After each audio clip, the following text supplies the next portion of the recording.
Hey Mark.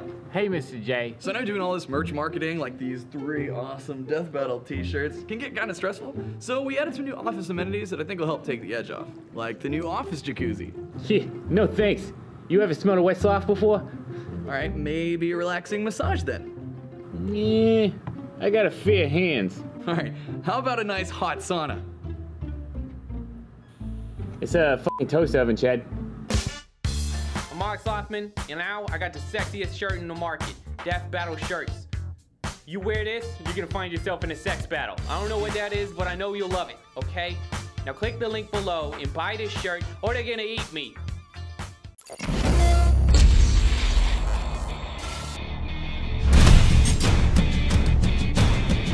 The freezing chill of death is a horrifying thought, whether it comes from being alone in the mountains, submerged in the Antarctic, or if you're really unlucky, getting iced by one of these cool warriors.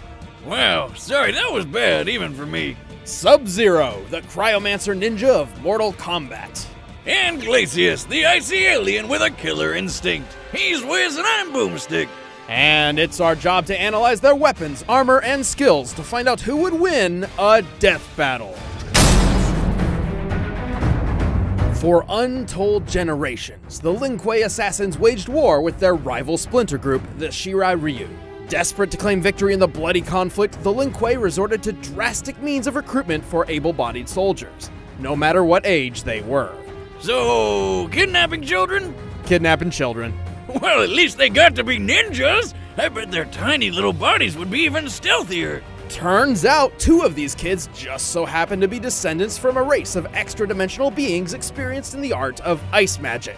Their names were Bi-Han and Kuai Liang. With the Lin Kuei's training, these brothers became cold-blooded assassins and the finest warriors in the clan. And whether it started as a joke or he just thought it was badass, Bi-Han adopted a brand new name, Sub-Zero. Sounds like an online username from your teenage years that you regret forever when you're older. Sub-Zero was so fierce and driven, he became directly responsible for the complete annihilation of the rival Shirai Ryu clan. Unfortunately for him, one of them, called Scorpion, survived. Well, kind of, and decided to kill him right back. Which obviously pissed off Kuai Liang, who decided to do the same to Scorpion, and got it. It's like high school drama, but with murder. Striving to honor his fallen brother, Kuai Liang assumed his brother's mantle as the champion of the Lin Kuei. Sub-Zero was reborn. Sub-Zero. This new Sub-Zero is a master of Shotokan Karate and Dragon Kung Fu, and enhances his martial arts with his deadly cryomantic abilities. Subby can freeze the moisture in the air to do tons of stuff. He can make his own personal slip and slide, perfect for surprise attacks. He can form all sorts of weapons out of thin air, like daggers, swords, or even ice hammers. But best of all, the dude can make ice so cold, it instantly freezes anybody who touches it. This can be achieved through Sub-Zero's Ice Blast projectile, or the Ice Clone technique, both of which completely immobilize his opponent for devastating follow-up attacks. Did he just make a perfect sculpture of himself? Why doesn't he go into the ice sculpting business? Dude would make a killing. Ooh, just, you know, not the literal kind. He's got that down already. Sub-Zero can also implement his cryomancy and ninja talents in what appears to be near-instant teleportation, an unexpected ability which baffles even his fellow assassins. Yeah, but I bet that's still not as unexpected as turning into a friggin' polar bear. Like, how though? I want to do that! And best of all, after subduing his enemy, Sub-Zero has no qualms about tearing them to bloody shreds with one of his fatalities. Taking after his dear old bro's favorite form of murder, Sub-Zero can rip a person's head off with their entire spinal column in tow. This one's for you, Bi-Han. If he's feeling particularly nasty, Sub-Zero will toy with his opponent. He'll encase their lower half in ice and force them to watch helplessly as he tears them in half. Or for a quick death, he'll put them in a deep freeze that shatters like glass. At most, it takes Sub-Zero approximately 4 seconds to freeze a person in place, which in real-world physics is completely impossible. To induce full-body frostbite in that time, he would have to lower the surrounding temperature to negative 6.5 million degrees Fahrenheit. That's a stupid amount of cold. 13,000 times colder than absolute zero to be exact, making it a temperature which literally cannot exist. And yet still not as cold as my ex-wife's heart.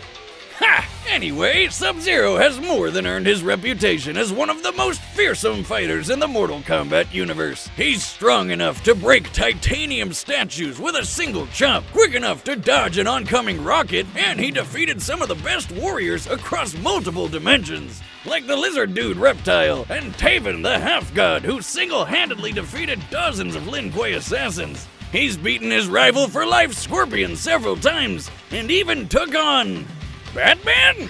Through sheer willpower, he survived injuries no normal person could walk away from, like getting torched in the face by a flamethrower, or being double impaled through the torso, and then torched again. Whoa, that's a lot of blood! Like, how does he have any left? I know, right? But that pales in comparison to when he underwent the procedures which turned him into a cyborg, and then was blown apart and reassembled into human form while still conscious. Damn, what a tough son of a bitch! But don't overestimate him. Although Sub-Zero keeps company with powerful spirits, undead wraiths, and immortal gods, he's not one of them. He may have incredible powers, but he's still just a mortal man. Also, his emotional baggage and desire to live up to his brother's name has clouded his judgment more than once. But that didn't stop him from becoming Grand Master of the Lin Kuei. He changed their goals, turning them to the side of good, and even formed an alliance with his old rival Scorpion over a nice brunch. Life couldn't get any better. And then they found dragons! Shirai Ryu, dog. Lin Kuei scum! Death is more honor than you deserve. Beyond our solar system, advanced civilizations are governed by the 88 Decrees. Should anyone dare violate these laws, they will find themselves targeted by the Galactic Marshals, AKA Space Cops. One of these alien officers was sent to Earth to investigate an eerie distress signal, but he was shot down by the world-dominating corporation called Ultratech.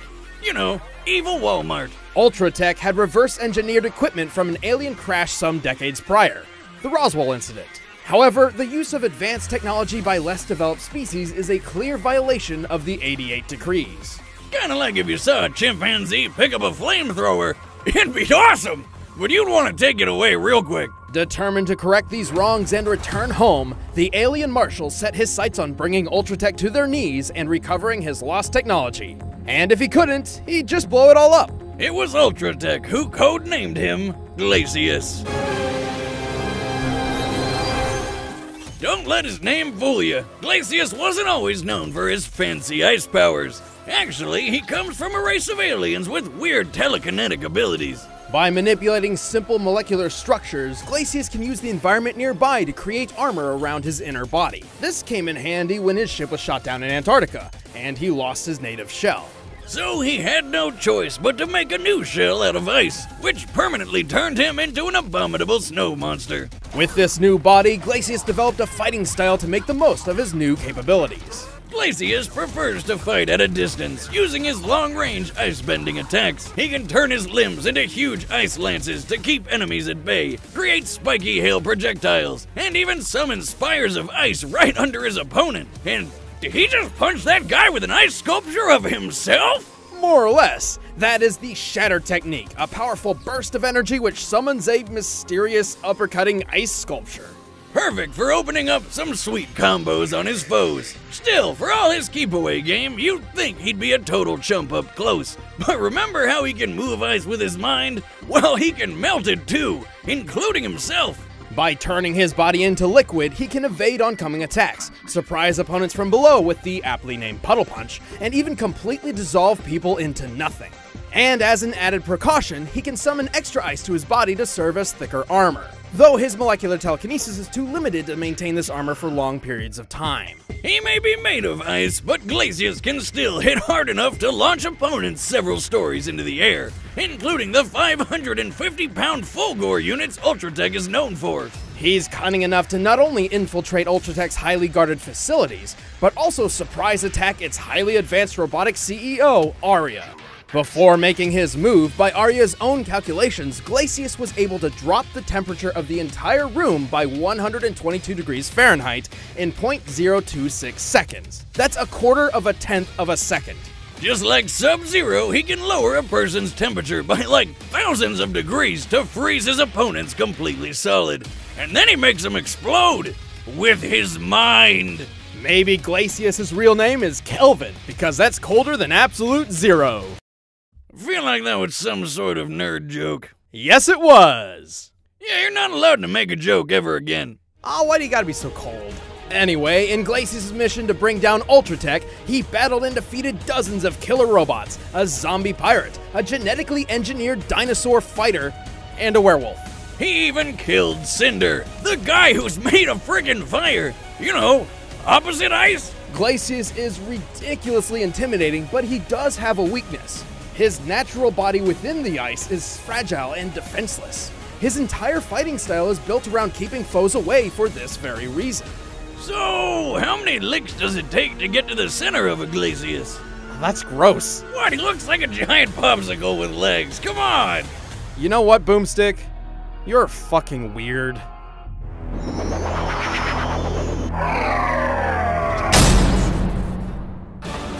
Alright, the combatants are set. Let's end this debate once and for all. But first, all this talk of these cold people makes me think of refrigerators, which makes me think of food, so here we go! Now, I'm a man who likes a good home-cooked meal, but going out to buy or hunt my own food is a hassle. If only there was some way food could be brought straight to me! Good news, Boomstick! Introducing Blue Apron, the #1 fresh food delivery service in the country. Using only the freshest ingredients, Blue Apron delivers a kit of ready-to-cook meals straight to your door, along with easy-to-follow instructions. Plus, the ingredients are perfectly proportioned, so it cuts down on waste and you know you're using the right amount. On top of that, you can log into their website and select the upcoming meals that sound good to you, like the crispy salmon and roasted potato salad with pickled mustard seeds and cream fraiche sauce. Plus, it does feel rewarding cooking new and exciting meals right in your own home. But don't just take our word for it. We want you to try it. Because you're watching Death Battle, you can get 3 meals free with free shipping by heading to blueapron.com/battle. Seriously, you will love how good it feels and tastes to create incredible home-cooked meals with Blue Apron. So don't wait. That's blueapron.com/battle. But right now, it's time for a Death Battle!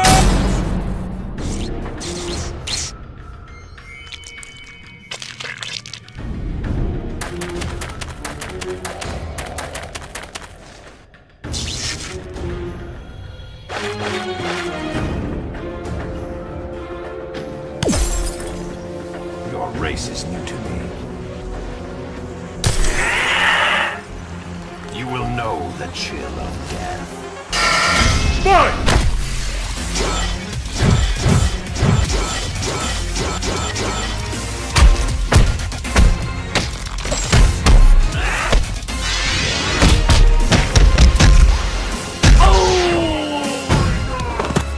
I should have known.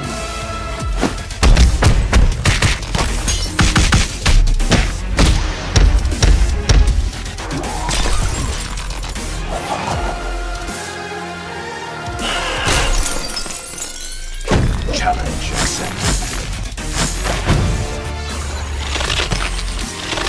You're a formidable warrior, but you lack conviction.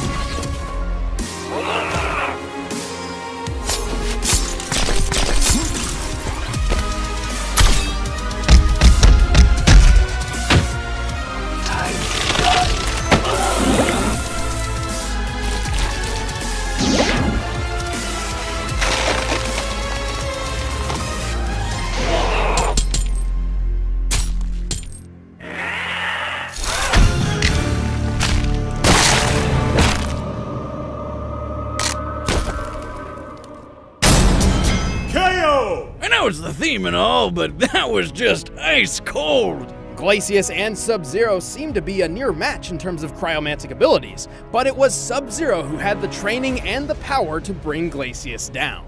Sub-Zero has fought ninjas, robot ninjas, secret agents, movie stars, gods, and even fellow ice warriors. Glacius really didn't have anything Subby hadn't seen before. And while their speed was fairly similar, Sub-Zero's impressive reflexes and ninja-like skills gave him one of the most important edges in this fight. He could maneuver around Glacius's keep-away strategy, and his teleportation kept him a step ahead, even able to avoid Glacius's liquid form. And while Glacius did possess a minor form of telepathy, there's no evidence to suggest that it was used for anything other than direct communication. Sub-Zero could take a lot of hits, so he wasn't going down easy. But if you put their defenses side by side, Glacius's ice armor does seem better. But it really didn't matter because Subs could just chop right through it. Sub-Zero could shatter titanium statues in a single blow, a feat which requires at minimum 63,000 pounds of force per square inch. And titanium is obviously tougher than ice. Assuming Glacius' shell is composed of blue ice, the purest and toughest form ice can take, it would still only take at most 57,000 pounds of force per square inch to crack his entire body in half. And he didn't even need to go that far, just get to the squishy insides in the middle. I guess you could say that Glacius had his expectations shattered. The winner is Sub-Zero. Hey, I'm Ben, I play Wiz, and I'm about to show you the matchup for the next death battle. And after that, please click that button over there to try a first membership and see the next episode before anybody else. Thanks for watching!